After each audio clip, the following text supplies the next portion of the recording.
வணக்கம். என் பேர் அப்துல் ரஹ்மான். நான் தேவூர்லேருந்து வந்திருக்கேன். தேவூரில் மொபைல் ஷாப் வச்சுருக்கேன். சர்வீஸ் சென்டர் வச்சுருக்கேன். எனக்கு சில சர்வீஸ் வந்து அனலைஸ் பண்ண தெரியாது. அதனால் யூடியூப்பில் ஈகரியர் ப்ளஸ் பார்த்து இங்கே நான் வந்திருக்கேன். இங்கே வந்து 20 நாள் ஆச்சு.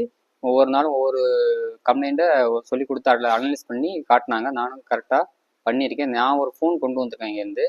அது வந்து ஐடென்டிஃபை பண்ணி டெமோ செஞ்சு வச்சுருக்கேன். அதை நான் உங்களுக்கு இப்போ அதை ஷேர் பண்ணிக்கிறேன். அதை இந்த இது ஓப்போ ஃபோனு. இது ஃபுல் ப்ரோக்கன், எல்லாமே ப்ரோக்கன் ஆயிடுச்சு. ப்ரோக்கன் ஆகி எல்லாம் உடச்சி கொடுத்துட்டாங்க கஸ்டமர். எதுவுமே எல்லாம் டேமேஜ் ஃபுல்லாக. நீங்கள் வந்து இப்போ ஆன் பண்ணி புதுசாக எல்லாத்தையும் வாங்கி போட சொன்னாங்க. வாங்கி போட்டு ஆன் பண்ணால் ஃபோன் வந்து ஓப்பன் வந்து லோகோ வந்து நின்றோம். எதுவுமே ஆகாது, ஃபங்க்ஷனே ஆகாது, உள்ளே போகாது. அதுக்கப்புறம் அனலைஸ் பண்ணி பார்த்தா உள்ள இந்த சார்ஜிங் ஸ்லிப்பும் இந்த போர்டும் போச்சு, சப்போர்டும் போச்சு. அதோட புதுசாக வாங்கி மாற்றி வச்சுருக்கேன். அதோட இப்போ உள்ள எல்லாம் ஃபுல்லாக ஓப்பன் ஆகி உள்ளே போயிடுச்சு ஃபோன். தேங்க்யூ.